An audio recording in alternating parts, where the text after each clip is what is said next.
nandito po tayo para gumawa ng sariling video tungkol sa unang hearing ng dating Pangulo Rodrigo Roa Duterte sa Senate. Panoorin natin itong at kayo na pong bahalang umusga. Tara na po sa aking intro. I will take full responsibility. Magdating tayo sa korte, hindi naman tatanggapin yan. Well, Mr. Chair, and if the resource person could keep his volume and pitch to a normal Mr. Chair, trying level. to pin me down on Mr. Chair, you are pinned down by your own statements you of cannot. October. You have to pin me Mr. down Chair. I'm not trying to pin you down lawfully. on The exchanges air. are no longer productive. Mr. The Chair. hearing is Do not pin me suspended. down on semantics. Din po kanina, you take full legal responsibility for the consequences of the drug war. Yes. Kanina rin, Yes. kanina rin sabi nyo maraming mali. No? So, halimbawa, si Kian de los Santos, menor de edad, hindi armado, nagmamakaawa, pero pinatay ng mga pulis sa drug war. Do you take responsibility for the death of Kian de los Santos? The Criminal Act, hindi naman siguro. The death. You take responsibility for his death.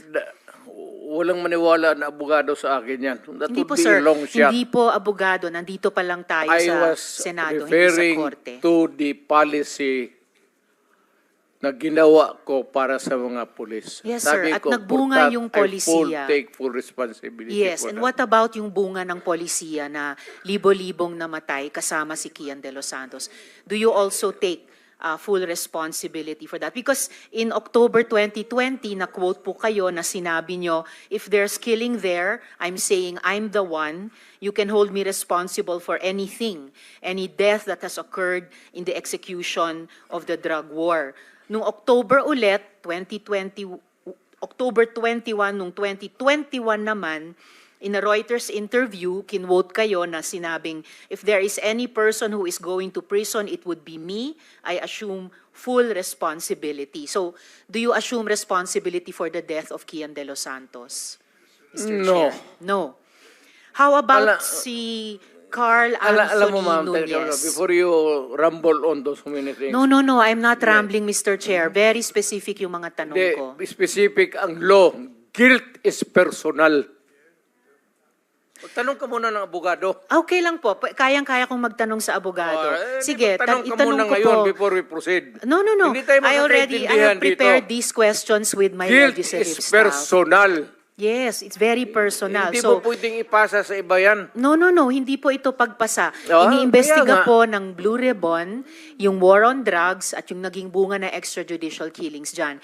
And I am basing my question dun sa mga sinabi ninyo repeatedly, parang tuwing Oktubre nga sinasabi nyo na you will take responsibility. Correct. So now let me ask you about Carl Anthony Nunez, 20 years old.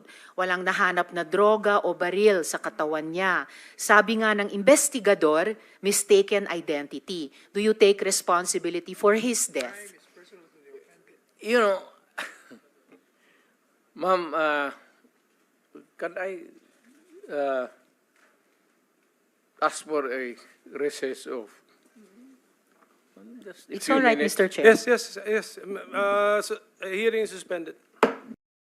Ang tanong ko po ay, if you take responsibility, as you said in October 2020, as you said in October 2021 about assuming responsibility for the war on drugs, do you take responsibility for the death of Carl Anthony Nunez, Mr. Chair? Alam mo, yung policy, ma'am, hindi mo nakuha yung policy ng presidente. Nakuha ko po, policy I maker was din po talking ako. about the policy. I take full responsibility yung sinabi ko na war on drugs. You said, Pero sir, kung you can hold me responsible for any death. specific crime, Yes, sir. You spoke hindi about pwede yan. you spoke about At specific saka, crimes. kung sabihin ko, I will take full responsibility, magdating tayo sa korte, hindi naman tatanggapin yan. Well, Mr. Chair, and if the resource person could keep his volume and pitch to a normal Chair, trying level. to pin me down on Mr. Chair, You are pinned down by your own statements you of cannot. October. You have to pin me Mr. down Chair. lower. I'm not trying to pin you lawfully. down The on exchanges air. are no longer productive. Mr. The hearing Chair. is Do not pin me suspended. down on semantics.